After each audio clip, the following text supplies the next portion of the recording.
Hi everybody, I'm just going to let everybody get the chance to come into the session, so I'll wait a minute. Firstly, huge apologies for the delay in getting the session started this afternoon. As with all these things, when you live in a rural location, your broadband every now and again likes to give you the fright of your life. So we had a few shaky moments over the last kind of 8 minutes, but we think that we're there now. So Amy is our facilitator. I've got just a few housekeeping things to let you know about today. So first of all, welcome to the industry briefing for the UNESCO National Trail. We're going to record this webinar session today. There was a number of interested parties who couldn't make it today, and because it's the first industry briefing for the UNESCO National Trail, we're actually going to post it up on the toolkit, which we're launching as well today. So Amy, if it's okay, could you possibly make me the presenter and I'll get started on the industry briefing presentation, if that's okay?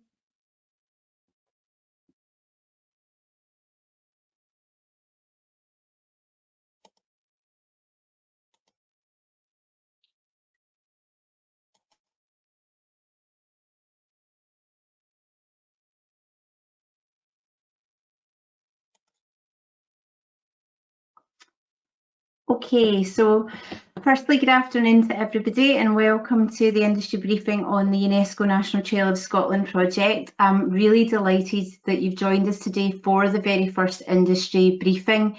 It's a groundbreaking project, and today we've just got shy of 150 businesses and contacts on the call. So it's wonderful, a little bit terrifying. I've been immersed in this project, facilitating it on behalf of the steering committee for the past 24 months. So it's a real honour to finally be taking it out into the world. So I've covered the housekeeping points. We are going to have a question and answer session later on that Laura McIver, my colleague, is going to be facilitating. So today's agenda, I'm going to give you a quick overview on the project, project objectives, progress so far, key milestones, green tourism accreditation. We're joined today by Andrea Nicholas, the Chief Executive of Green Tourism UK Limited. Andrea is the co-founder of the Green Tourism Certification Programme, and over the last 25 years she's assisted in development of green networks and certification programmes all across the UK and in Europe. She's also worked in New Zealand, Sweden, Canada and Africa. So the Green Tourism Programme started in 1997 and it has just over 2,500 members. In the last 2 years, a new digital platform has been developed around sustainable management, Green Check, and it's been used for green tourism. So really looking forward to hearing from Andrea Nicholas on this project and the pilot opportunities there. So at the time of registration, we asked delegates to submit questions in advance of the session. We wanted to capture specific areas that are going to be of interest to the industry and stakeholders. These questions will be answered at the end of the session, but you can also submit your questions during the webinar session using the question function. My colleague Laura will facilitate this at the end. Okay, so let's dive straight into the project. The Digital Trail is a brand new trail that's been launched on VisitScotland.com. It's a digital trail that will connect the 13 UNESCO designations that are place-based in Scotland, and we hope that by doing this we'll enhance the economic and social well-being of the host communities, obviously focusing firmly on sustainable tourism. It's a unique partnership. Nowhere else in the world has this type of partnership with the UK National Commission for UNESCO, Scottish Government. 13 of the designations are represented, and then also Visit Scotland. The project is supported by Historic Environment Scotland, Nature Scot, National Trust, and of course Green Tourism. So it's a global first. There's nowhere else in the world that has brought together the different types of designations. So in this trail, consumers would be able to experience and visit and immerse themselves in biosphere reserves, global geoparks, creative cities and World Heritage Sites. Responsible tourism is the absolute driver for this project. It's the golden thread that will run through all of the digital assets that we create. All of the partnership campaign activity will focus around responsible tourism and ethical travel choices. We want the chance to showcase green accredited businesses. We're looking to encourage visitors to slow down and make good choices. The ideal scenario is that they stay longer and they spend more in the local supply chain. So let's do a dive into UNESCO. Really important to set the scene on where UNESCO began. It's the height of the Second World War. Thousands of people are sacrificing their lives. Cities are decimated by bombs. Governments are in exile. The world is ripped apart by fear. And it's really from those dark days that the endeavours to foster peace and a hopeful spirit looking forward, using international cooperation, and at that point emerge, UNESCO begins to take shape and emerge. So you might have heard of it, you might even be able to name a UNESCO World Heritage Site or two, but what does it stand for and what does it have to do with Scotland? Founded in 1945 by the United Nations to foster peace, the United Nations Educational, Scientific and Cultural Organisation brings together countries, communities and people on a global mission to promote and share and protect science, education and culture. One way UNESCO does this is by recognising, preserving and educating people about the world's most extraordinary places. These are places that are truly unique, places which have the power to change the way that we see and experience and understand the planet and ourselves. And Scotland is filled with those. So listed here are Scotland's place-based designations. These are amazing landscapes, breathtaking natural beauty, ancient archaeology, groundbreaking architecture, technological marvels and responsible communities who live sustainably and they look after our lands. So Scotland's 13 UNESCO designations are a treasure trove of natural gems and human ingenuity. So I'm going to take you on a tour of the different types of designations. For those that don't know, you might be located in a designation and you understand what your designation means, but I think it's important to give you an overview of what all of the designation types are and what they mean. So firstly, biospheres. Scotland's biospheres aren't just places of extraordinary natural beauty. They focus on the interaction between people and nature and finding the right balance between them. The biospheres form a network of unique ecosystems where a diversity of plant and animal species thrive in partnership with human communities. They're dynamic places where traditional ways of life still hold sway, but they're also vibrant and contemporary, and cultural life thrives there. In Scotland, we've got two spanning 3,000 square miles. Wester Ross Biospheres, a land dominated by rugged mountains, mosaics of croftland, dramatic coastlines. Its Gaelic heritage intertwines people with nature through language, place names and music. And then to the south, in the south of Scotland where I live, we have Galloway and Southern Ayrshire Biosphere. It's ripe with outdoor adventures and amazing geology. It's an endlessly fascinating place to explore. It's been shaped by shirting glaciers and seismic events. So we really see natural history come to life and we dive into, again, a thriving cultural arts scene. Creative cities. So Scotland's UNESCO designations aren't just all about nature and history. Entire cities are singled out for having creativity at the heart of their cultural life. Edinburgh, for example, was UNESCO's first ever city of literature. Books and reading have been part of Edinburgh's DNA for centuries, and some of the world's best loved writers have found inspiration there. It's even home to the largest celebration of the written word in the world, and that's the Edinburgh International Book Festival. Scotland's also world renowned for music thanks to Glasgow.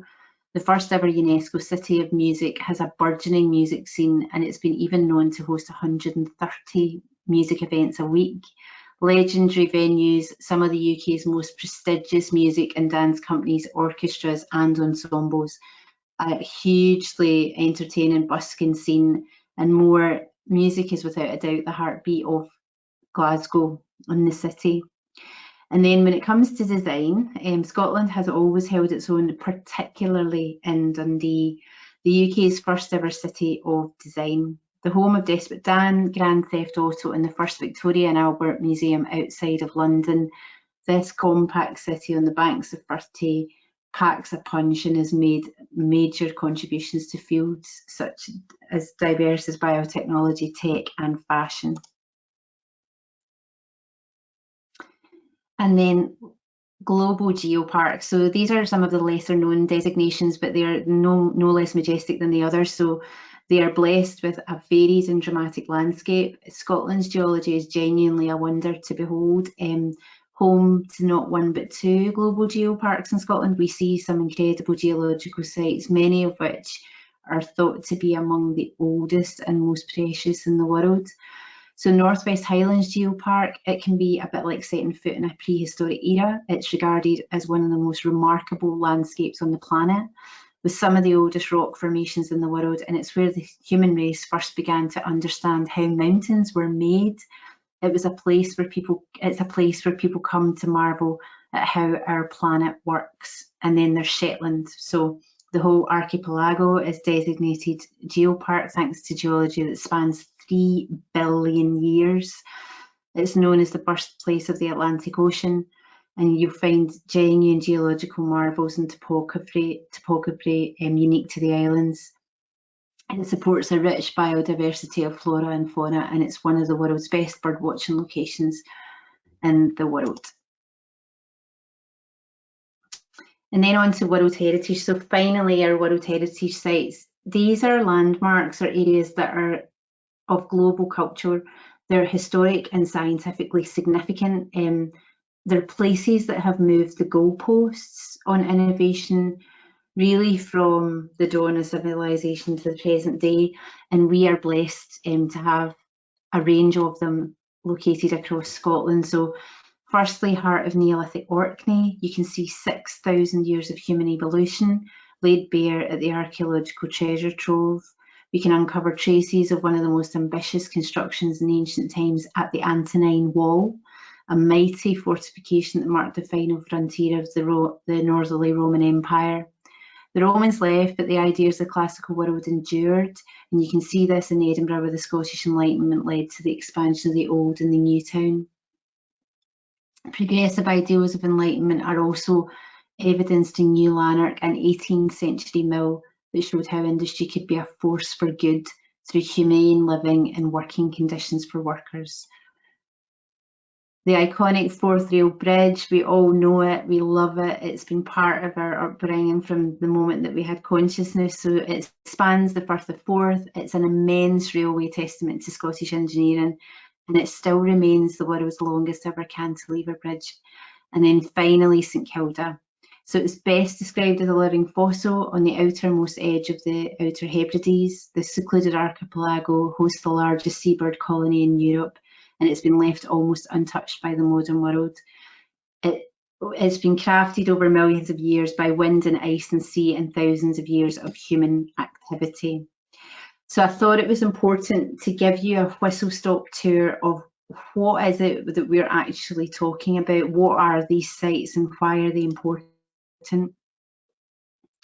So the objectives for the digital assets, we're going to create a suite of digital assets, and what we want to do for the project is we want to leverage the profile of the better known designations for those against those that are slightly lesser known. So we want to leverage Edinburgh and the Forth Bridge and some of the better known creative cities for places like the biospheres and the geoparks, because they're not any less important. The user journey, we want to deliver a suite that will offer a high quality user journey to some of Scotland's most extraordinary treasures. We want the digital assets to be reachable by both Scottish residents and interested parties from across the world.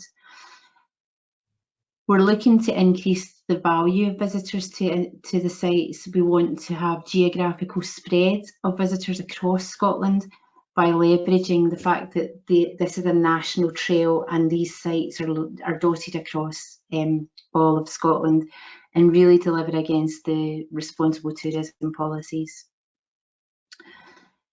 So in December 20 and 21, we carried out a number of consumer focus groups and user testing. One, we wanted to check that the idea had merit and that a national trail, a UNESCO national trail, would actually resonate with consumers. Were they interested in it, and would they actually come and use it within a Scotland context? Secondly, we wanted to try and understand what user requirements would be. How did users want to use the trail, and what expectations would they have?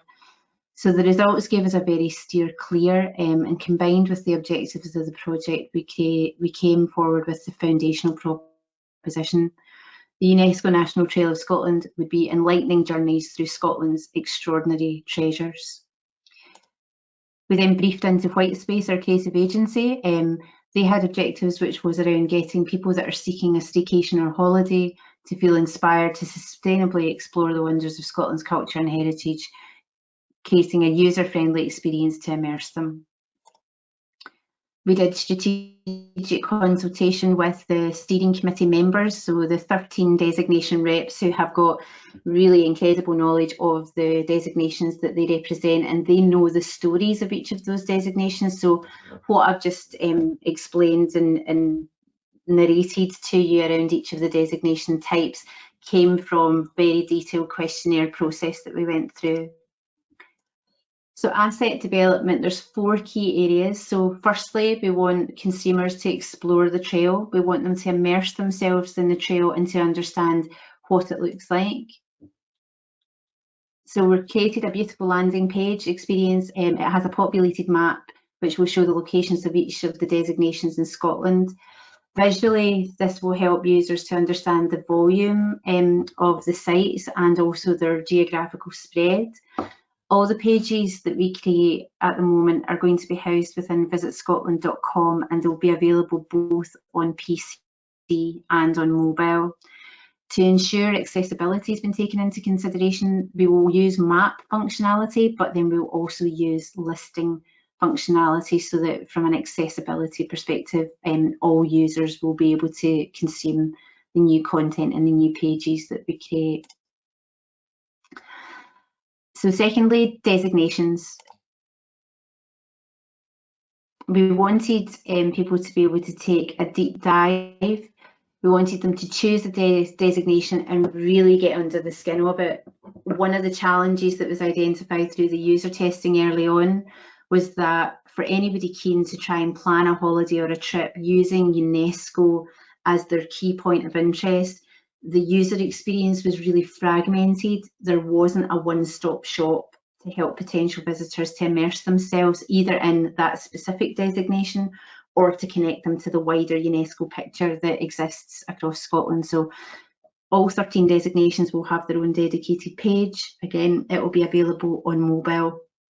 Within the designation pages, there will be an OS map to help users orientate themselves.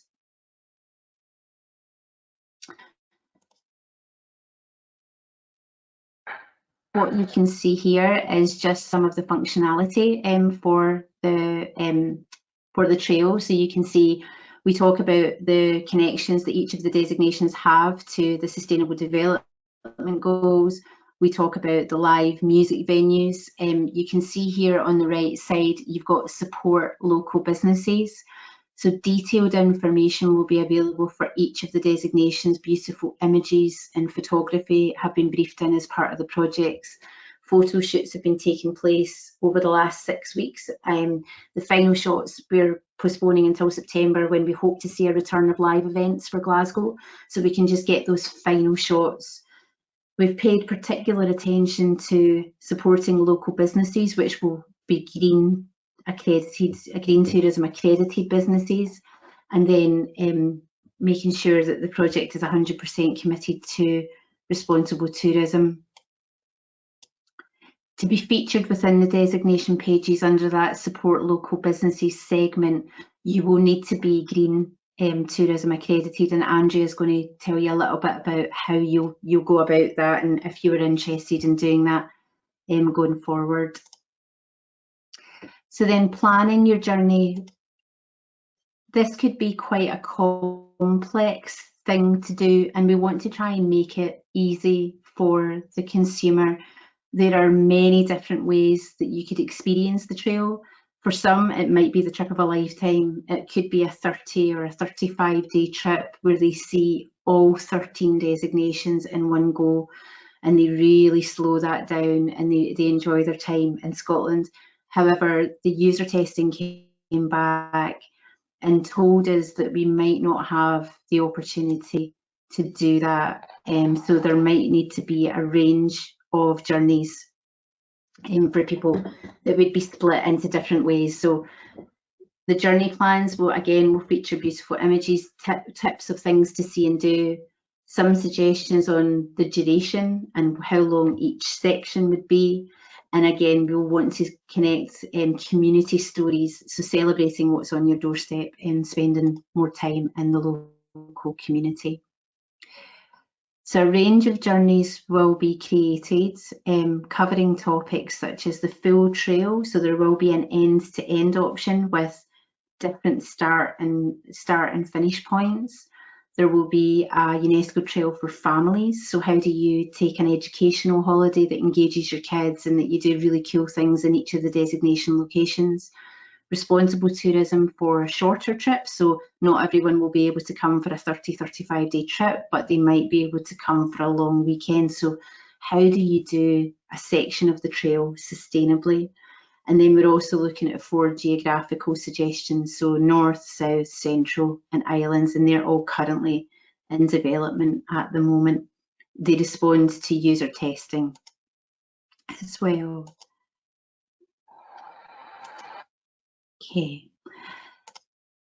And then UNESCO is a big topic to cover, and we felt it was really important to give consumers a section of the digital assets that was dedicated to telling the story in a really meaningful way. So this section will allow us to connect consumers to the UNESCO values of international collaboration and the importance of the Scottish designations to the wider global community. It will also be a space in which we can share detailed information on how consumers and visitors can make good choices, ensuring that the UNESCO Trail is a force for good. So those will be things like how to make good travel choices, how to donate to conservation programmes, any volunteerism experiences that are available at the designations.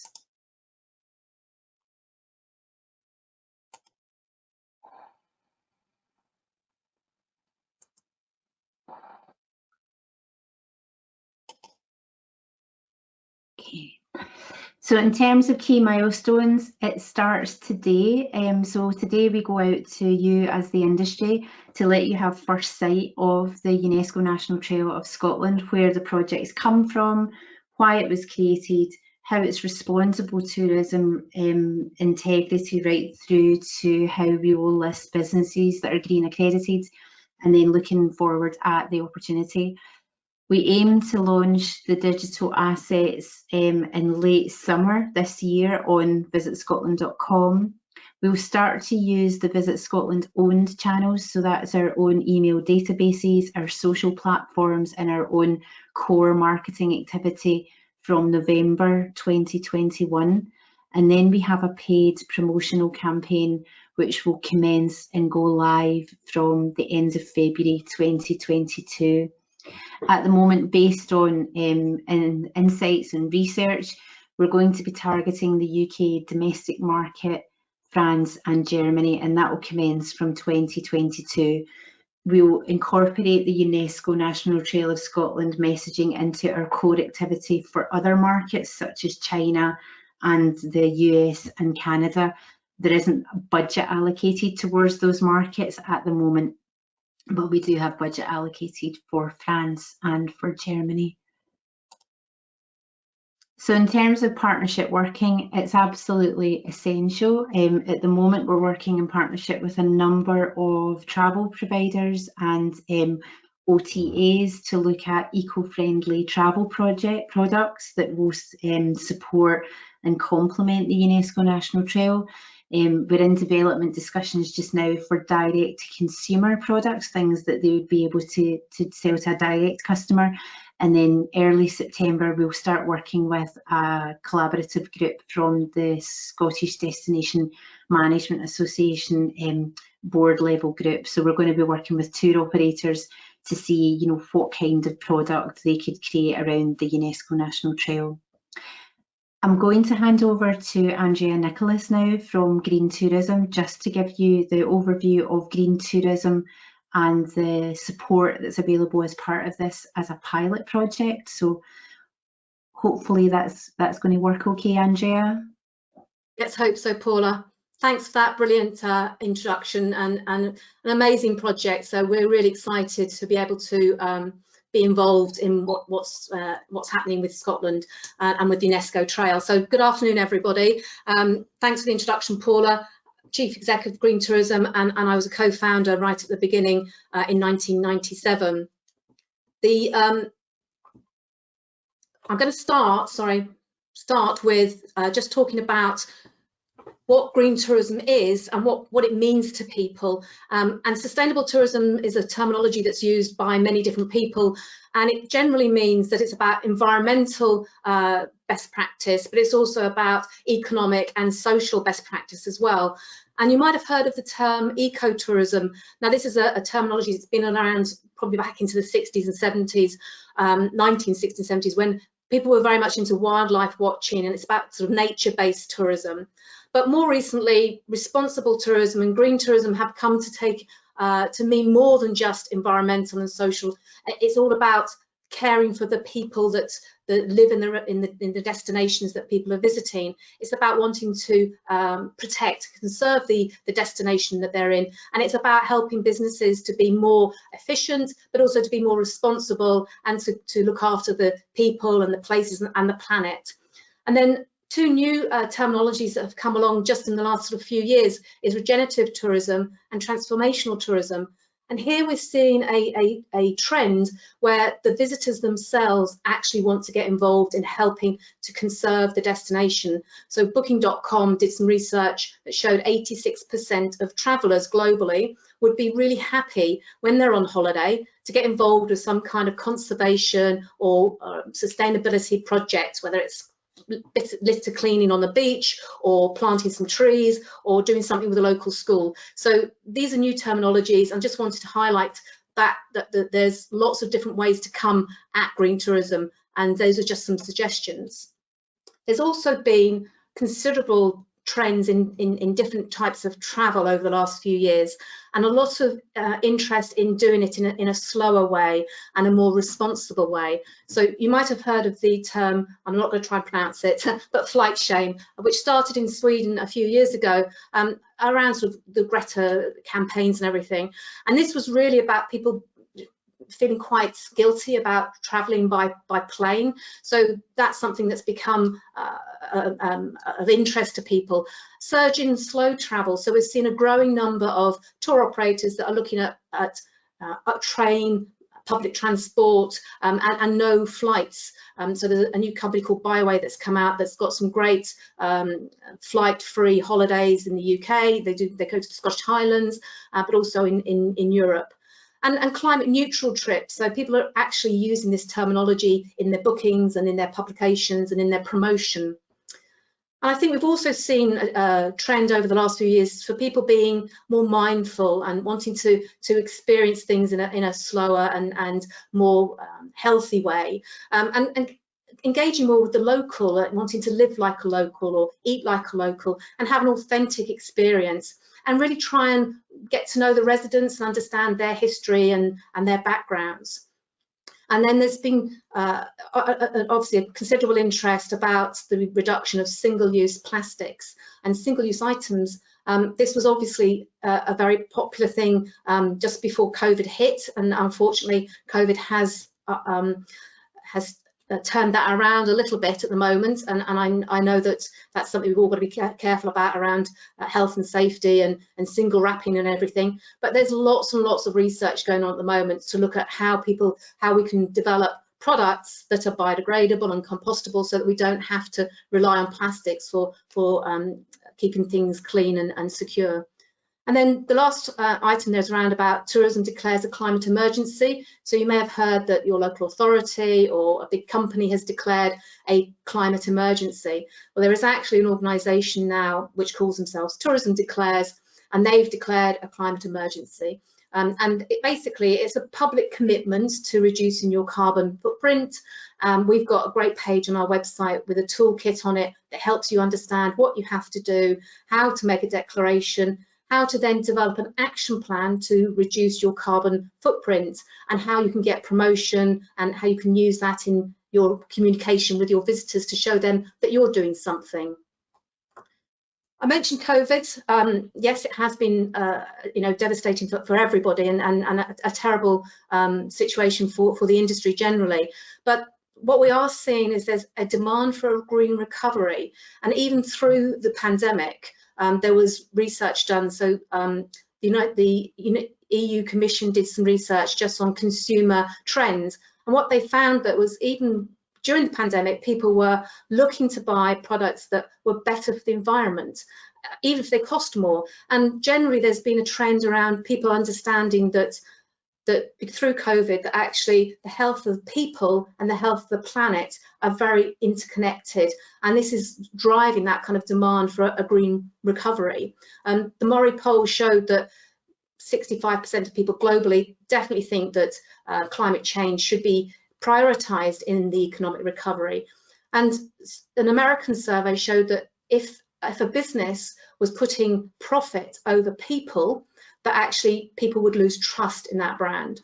And even within the meetings and events industry, which are only just starting to open up, some research done by the Meeting Show showed that 92% of event professionals are looking for sustainable options in what they offer their visitors or their customers. So the Green Tourism Standard has been around since 1997. We started off working very closely and in partnership with Visit Scotland, and over the years we've rolled it out to the UK and internationally. We currently have 800 certified businesses within Scotland, and that covers many different types and sectors. So everything from accommodation, tour guides, self-catering, visitor attractions, everything from a one-man band right up to a sort of Edinburgh Castle or the Balmoral. So it's big and small, and we work very closely with all of the trade associations and organisations that are important for tourism within Scotland, and there's an example of some of them below. And we also work very closely with destinations as well. So we've done projects with we're working with Glasgow to green up the accommodation for COP, and we've just finished a project with Visit Aberdeen to help people understand what green means, how to get started on sustainability, and how to engage with customers. So getting down into what actually is the Green Tourism Certification Programme, how does it work, how can you get involved? So we have 3 pillars within our programme: caring for people, caring for places, and caring for our planet. And what we've done is we've taken our 70 criteria and we've split them into 15 simple, understandable, easy to apply goals. And under those 3 pillars, we've got 5 goals with each one. So within the people section, this is all about how you communicate with your customers, with your staff, with your suppliers, with your local community, and how you're keeping people aware of what sustainability means, again, internally and externally. And then about looking after people in the community, businesses in the community, and looking after health and well-being and inclusivity within your guests and your stakeholders. The places goals are very important, and they're because that's a lot of it's to do with why people have come to you, why you've got visitors, is about your destination. So the UNESCO Trail is fantastic because it's really promoting this the iconic aspects of the destination, and providing information for visitors on how they can experience that and how they can experience it in a slower way by giving the car a day off, maybe walking or cycling, or getting involved in other low carbon or no carbon activities. And absolutely the food and drink is a crucial part of that, and supporting and promoting, using, supplying, recommending where you can buy local, ethical, organic products is all measures that are important and a part of the process that we look at.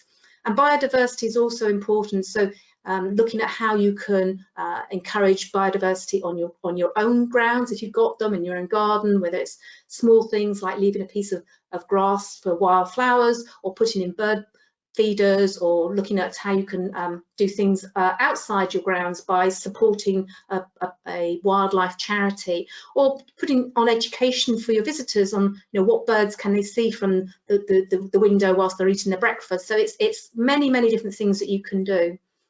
The planet goals are the obvious ones around resource efficiency, and this is the area that will hopefully also help you save money.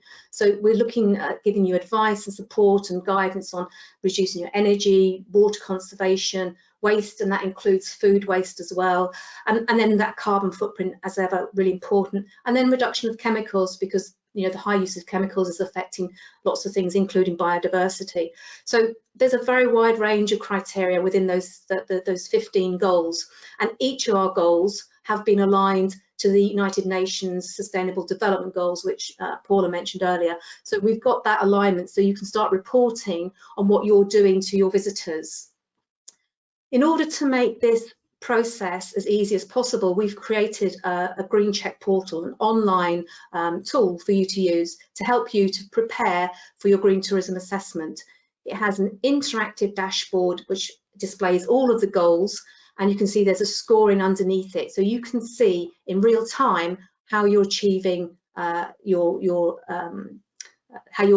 moving on in your towards your assessment. We've got within the goals, when you go into them, the criteria elements. So this one's about carbon, and it's telling you there's options there that you can choose that are most appropriate for your business type, your location, what you're doing within your business. And then there's an opportunity for you to provide evidence and describe what you're doing. And as it showed, the United Nations goals are there so you can see how you're aligned. But if you're getting a bit, you know, not quite sure how you could achieve that goal or that measure, we have information and guidance. So if you click the I button, a box will pop up with lots of information. It'll explain a bit more about what the criteria is, and the blue letters are all links to relevant, useful, interesting websites that will help you with the process.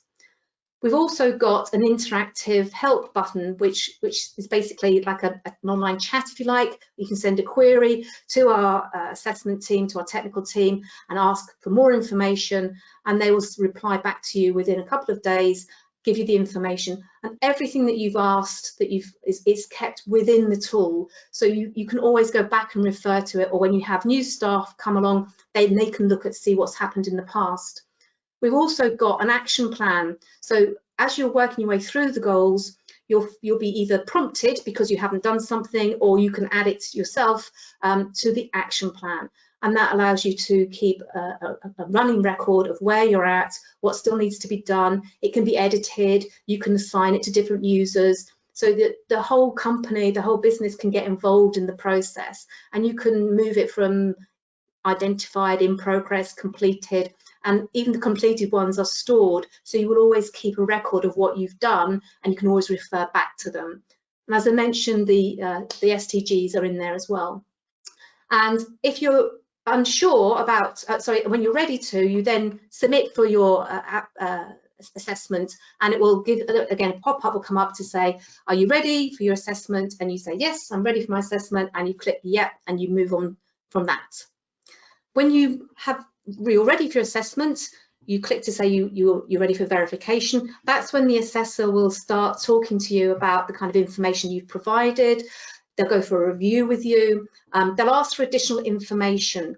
So that might be pictures of equipment, it might be pictures of invoices with suppliers, or policies. You might be sending them copies of your environmental policy, or it might be something like you've done with your green team, a litter pick, or the contents of your cleaning cupboard, or how you're engaging with your guests in terms of encouraging them to do more, like the green travel incentive.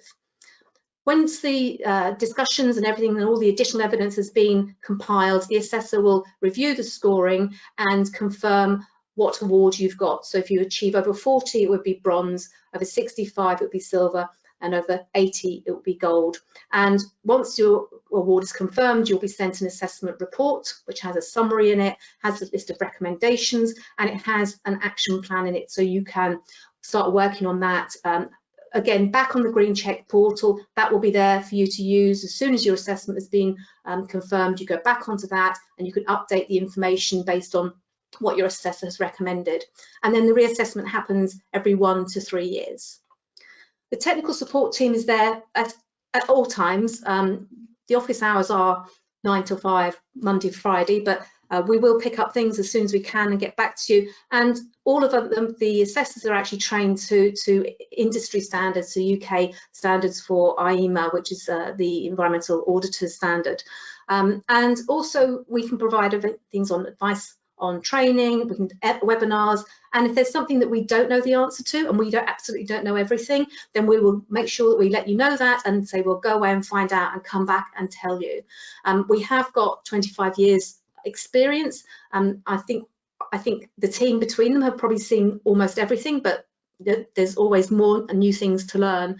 But we have got a lot of examples of what other businesses have done and how things have been implemented, so we can give you relevant advice for your business, which, you know, as everyone's business is different. So to find out more, please go onto our website, follow us on social media. We're often running little mini campaigns, promoting things. At the moment it's the Tourism Declares. Last month it was all about a Spring Forward campaign we did with our members. And we also want to work with you on the trail. We're very excited about the opportunity. It's an inspirational thing, and I think it really embodies the kind of the ethos of and the values of sustainable tourism around the culture and the heritage that Scotland's got, which is fantastic. So we have, as part of our partnership, offered a trail for businesses. If you join before the 31st of March next year, then there's no registration fee, and we are offering 50% off our fees, not just for this year, but for the next 3 years until 2024. And you'll need to quote UNESCO on that, but that will be explained to you in other ways. So please get in touch. I've got some examples there of the kind of fee scales. For serviced accommodation, it's based on bedrooms, number of bedrooms. It's for self-catering, and non-accommodation, it's based on full-time employees. We'll be able to share all this information afterwards, so you don't need to write it down. So thank you very much for that, and I hope you found that useful. And as I said, we're really excited about being involved in the project. Thank you.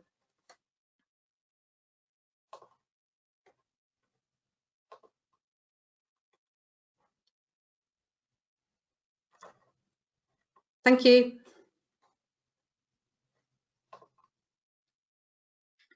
Thank you so much, Andrea. So Amy, if you could make me a presenter again. Oh, I see you've done that. So can I just check that's come through and you can see that now of the how to get involved slide? Yeah, that's come through. Wonderful. So there's a lot of information. I'm really conscious that that's a real immersion session into the UNESCO National Trail of Scotland.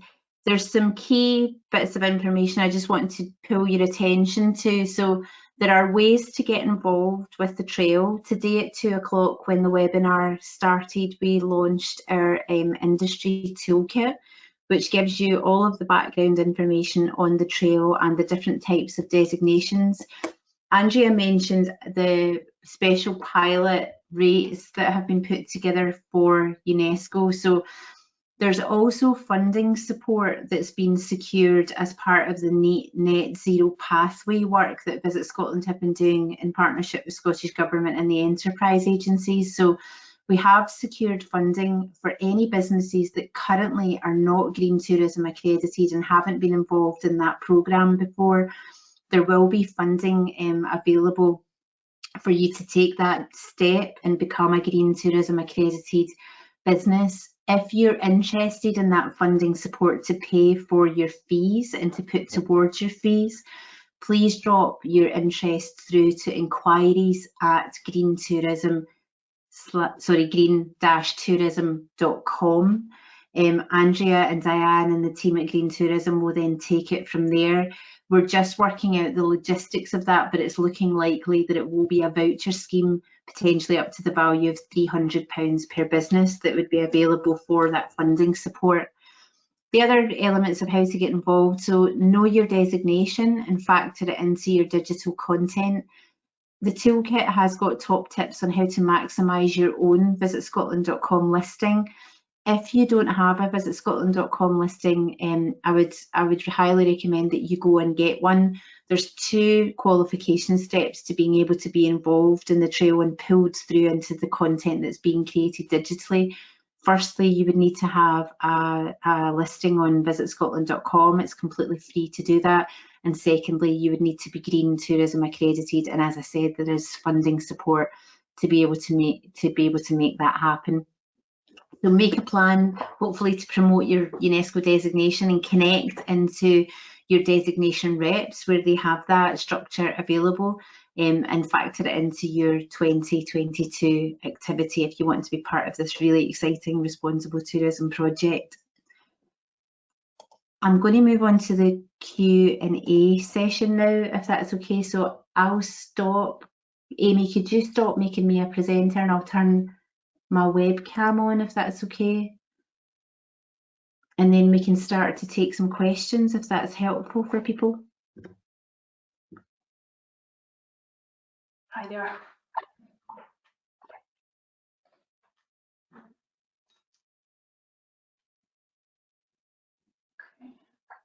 Okay. I think that's us back now, Laura. So do you want to go through the questions that have come in during the webinar? Yeah, absolutely. So thanks for having me today, and I'm going to facilitate this Q&A session. There's been so many questions pre-submitted, which is really nice to see, lots of interest. So we'll get through as many questions as we can, and just please keep sharing any questions in the chat box. It's a little drop-down grey section that says questions. You can type any questions in there and we'll try and get to them. And if we don't, I will collate all the questions and we'll get those answered, and I'll add them to the toolkit. The toolkit, which Paula mentioned, I'll send out on a follow-up email after this webinar in the next few days. So you'll receive the recording and the toolkit and all the answers to the questions that we don't get to. Okay, so first question is for Paula. Will there be potential to add in the future new sites to the UNESCO Trail? Yeah, so we're conscious there are a number of inscriptions being worked on at the moment, and UNESCO has a programme of activity to accept new applications either for World Heritage or geoparks or biospheres, or other areas of specialist interest. So, for example, we know that there's an application being worked up for the Slow Country at the moment, so it's been built into the terms of reference for this project that as new designations come in, then they will be able to be included, and we'll refresh the content and the digital assets to include those new trails. Obviously, if a designation loses its inscription and it comes back, then and it wasn't there, then we would obviously go in and refresh the content and make sure that it reflects who has a designation and who doesn't in Scotland. Okay, thank you very much. Okay, so just looking for some time scales. So lots of people have been asking, saying that they're really interested in trying to share this content with their guests or with their members if they're DMOs. So I've got a time scale for when the trail will be able to share. When it'll be live. Paula? So the first tranche, the first tranche of digital assets will be loaded onto .com in late summer. We have a target of towards the end of August, beginning of September, but obviously the development and the photography and media shoots to a certain extent kind of dictate that within a 2-week window where weather conditions and we just can't get the photography shoots in, lockdown and in the bag, then there might be a slight bit of wiggle room. But yeah, late summer is when the asset will go live on .com and they will be available for sharing. In the digital media toolkit though, at this stage, if businesses are keen to get started, we're constantly adding the new photography as it comes through. So majority of shoots have now happened and we're just editing the imagery and media files that will be available. So if you search on UNESCO Trail in the Visit Scotland Digital Media Library, you'll be able to see what's been uploaded so far, and if you just keep checking back, there'll be more that comes through. Okay. Okay, so there's a few questions coming in today around carbon emissions, and we just wanted to know how does the trail avoid carbon emissions? How do you keep the trail as green as possible? So I'll talk about it from a national partnerships perspective, and then perhaps Andrea can talk about it from a business industry perspective. So when we set out with the objective of this trail being firmly rooted, it's a flagship responsible tourism project. So we wanted to make sure that we had identified strategic partners that could work with us on that basis. So we're working with travel providers and operators where they've got a high proportion of their fleet as electric vehicles or hydrogen powered vehicles. We're working in partnership with national transport providers so that we have a UNESCO National Trail of Scotland pass, so people can make sustainable travel choices of train, buses, ferries, as opposed to having to always be car-borne for what is quite a significant route that takes you across Scotland. We're also working with larger flight and hotel package providers because they offer a carbon offset capability. So for potential travellers, they can make good ethical choices. So wherever we can, we are promoting the use of sustainable travel options.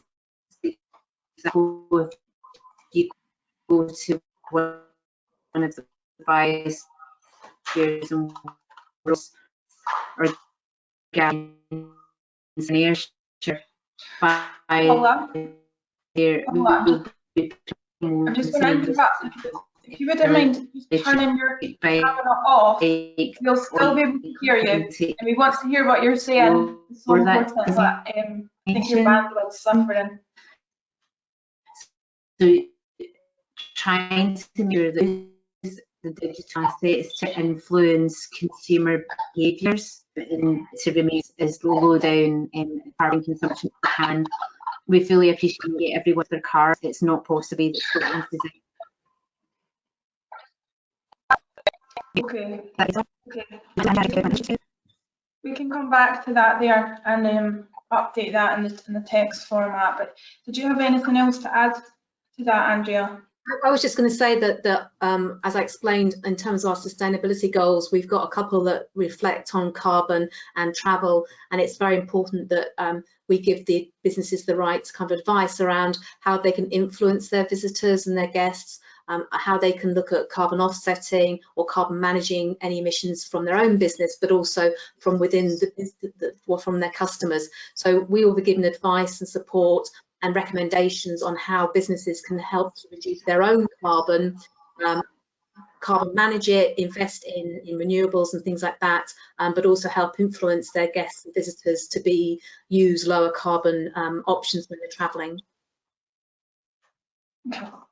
Perfect, thank you. So there's a few kind of practical questions coming around becoming green accredited. The first one is, if I am accredited with another provider, can I still join in? Who would like to answer that one? So accredited with another green supplier. Mm-hmm. So the partnership we've got at the moment with UNESCO, I'm answering this because I think Paula should answer it, but partnership is between Visit Scotland, UNESCO Trail and Green Tourism at the moment. So it is a Green Tourism accreditation that is the mandatory for the UNESCO Trail. Perfect. Okay, and if a business has an existing accreditation with Green Tourism, how do they go about making sure that's up to date? I'm going to pass that over. So Diane Knight is our Client Services Director, and she'll be able to explain that. So Diane. Hello there. Yes, I mean, we're just launching, doing a soft launch at the moment to our current members of our Green Check pre-assessment portal, which is what all the assessments will initially go through. If the member wants to drop me an email, they can do it at diane@green-tourism.com or pop an email to the inquiries box, register their interest on the UNESCO Trail, and then we can get them sorted out with their access to a reassessment, no problem. Okay, that's great. Okay, Paula, are you still there? Can we hear you?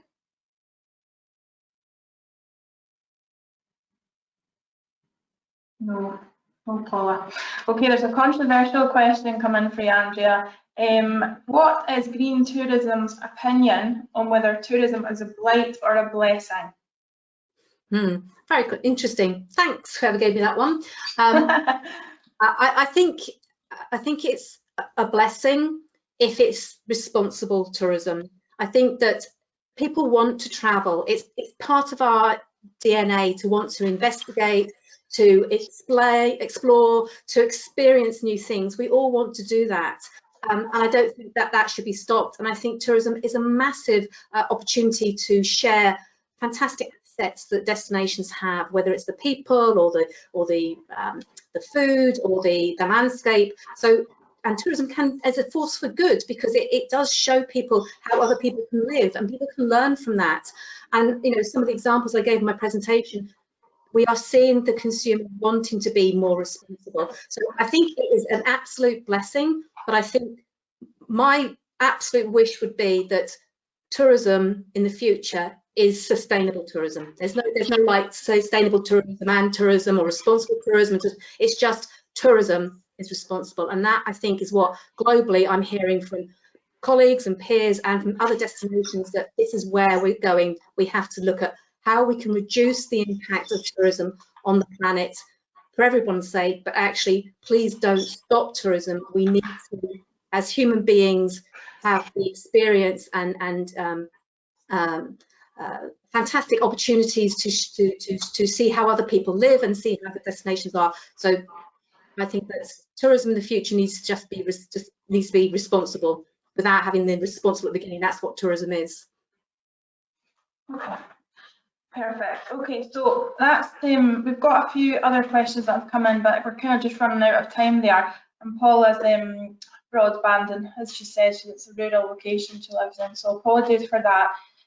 But thanks very much for attending today. Thank you very much to Andrea and Diane for joining us and being partners in this project. It's such an exciting project. As Paula said, a long time in the coming, so we're really excited. So please do go and take a look at the toolkit.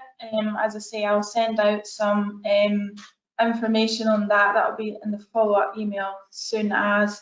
And also the funding support that will be coming out soon, so we will keep you up to date with that. But and yeah, thanks very much for joining us, and have a good day. Bye. Bye. Bye.